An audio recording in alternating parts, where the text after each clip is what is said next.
આદમી પાર્ટીના ડેડિયાપાડાના ધારાસભ્ય ચૈતર વસાવાએ નર્મદા જિલ્લાના ડેડિયાપાડા તાલુકાના દાભણ ગામે પ્રાથમિક શાળામાં કન્યા કેળવણી મહોત્સવ અને શાળા પ્રવેશોત્સવ કાર્યક્રમમાં હાજરી આપી।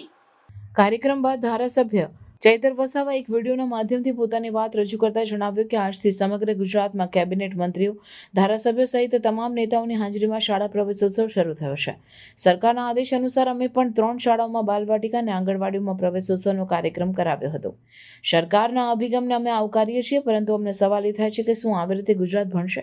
કારણ કે હું તો મારા વિસ્તારની વાત કરું તો નર્મદા જિલ્લામાં 100 જેટલી શાળાઓ ફક્ત એક શિક્ષકથી ચાલે છે। 100 જેટલી શાળાઓમાં વિદ્યાર્થીઓને બેસવા માટે ક્લાસરૂમ નથી।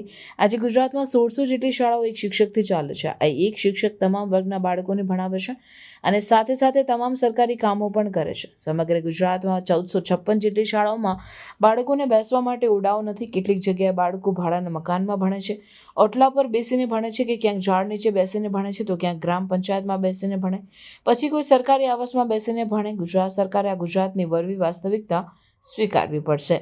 30 વર્ષના શાસન બાદ આપણે જો વિશ્વગુરુ બનવાની વાત કરતા હોય અને શિક્ષણ ક્ષેત્રે હરણફાળ ભરવાની વાત કરતા હોય તો હાલ જે ગુજરાતની વરવી વાસ્તવિકતા છે તેને પણ આ ગુજરાત સરકારે સ્વીકારવી પડશે। સરકાર એક બાજુ ખાનગી શાળાઓને પ્રોત્સાહન આપી રહી છે અને સરકારી શાળાઓ બંધ કરી રહી છે। છેલ્લા કેટલાક સમયમાં જ સરકારે 525 સરકારી શાળાઓ બંધ કરી દીધી। હવે સરકારે નવા આપેલા આંકડાઓ અનુસાર વિદ્યાર્થીઓ નહિવત હોવાને કારણે સરકાર 5912 શાળાઓ બંધ કરવા જઈ રહી છે। 2015માં એમણે ગૃહમાં આંકડો આપ્યો હતો કે ખાનગી શાળાઓ 12502 હતી, જે વધીને 2024-25માં 13490 થઈ છે, જેની સામે સરકારી શાળાઓ 35122 હતી, જે ઘટીને 34497 થઈ છે। આંકડા દર્શાવે છે કે સરકાર કઈ હતી ખાનગી શાળાઓને પ્રોત્સાહન આપે છે। બીજી બાજુ ગરીબ, આદિવાસી અને સરહદી વિસ્તારમાં રહેતા બાળકો સારી શાળાઓમાં ભણી શકે તેવી કોઈ વ્યવસ્થા નથી। શાળાઓમાં યોગ્ય ઇન્ફ્રાસ્ટ્રક્ચર ન હોવાના કારણે દેશના ભવિષ્ય સમાના બાળકોનું ભવિષ્ય અંધકારમય બની રહ્યું છે।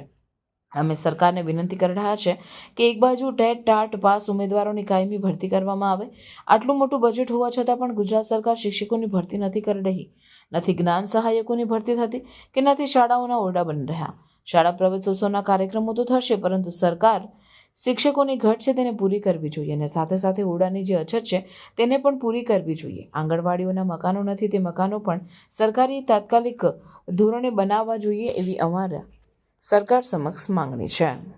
ગુજરાત સરકાર અને શિક્ષણ વિભાગ દ્વારા આજથી ગુજરાતના સમગ્ર જિલ્લાઓમાં કેબિનેટ મંત્રી, સાંસદો, ધારાસભ્ય અને તમામ શાખાના અધિકારીઓની હાજરીમાં કન્યા કેળવણી મહોત્સવ અને શાળા પ્રવેશોત્સવ ચાલુ થયો છે। સરકારના આદેશ અનુસાર અમે પણ અમારા મત વિસ્તારમાં 3 જેટલી શાળાઓમાં બાલવાટિકા અને આંગણવાડીના બાળકોને શાળા પ્રવેશો કરાવી આવ્યા છે અને પ્રોત્સાહન અમે પૂરું પાડ્યું છે। સરકારના આ અભિગમને અમે આવકારીએ છીએ, પરંતુ સવાલ એ થાય છે, શું આવી રીતે ભણશે ગુજરાત?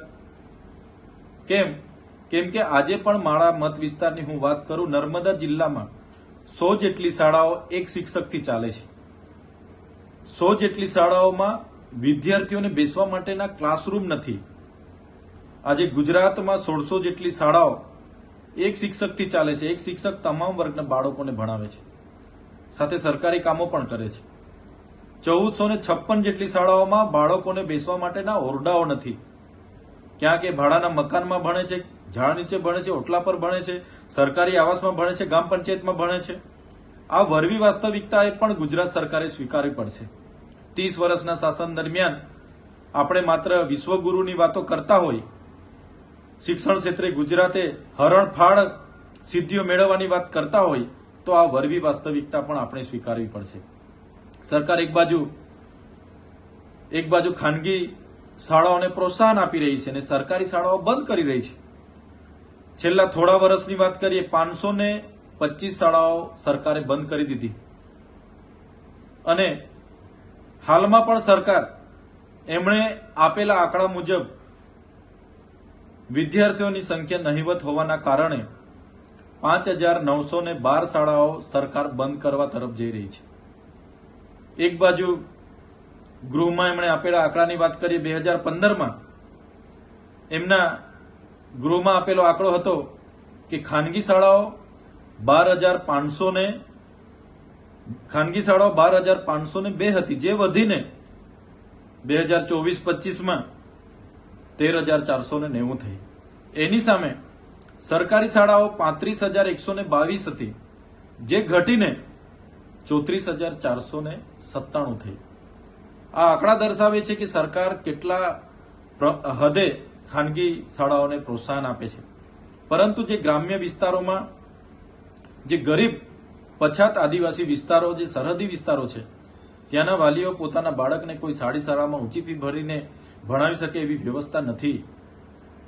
શાળાઓમાં ભૌતિક સુવિધાઓ અને શિક્ષણનું સ્તર નીચું હોવાના કારણે ભવિષ્યમાં દેશનું ઘડતર કરનારું ભવિષ્ય અંધાધૂન છે. ત્યારે અમે સરકારને વિનંતી કરીએ છીએ, એક બાજુ ટેટ-ટાટ પાસ ઉમેદવારો કાયમી શિક્ષકોની ભરતી કરવાની માંગ કરી રહ્યા છે. આટલું મોટું બજેટ હોવા છતાં સરકાર જાણે મન બનાવી ચૂકી હોય એમ નથી શિક્ષકોની ભરતી કરતા, નથી જ્ઞાન સહાયકોની ભરતી થતી અને નથી શાળાઓના ઓરડા બનતા. સરકાર તાકીદે આ કાર્યક્રમો તો થવાના છે, થશે, પણ તાકીદે જે પણ શિક્ષકોની ઘટ છે એ પૂરે, ઓરડાઓની ઘટ છે એ પૂરે, આંગણવાડીના મકાનો નથી એ મકાનો બનાવે એવી અમારી સરકારશ્રીમાં માંગણી છે.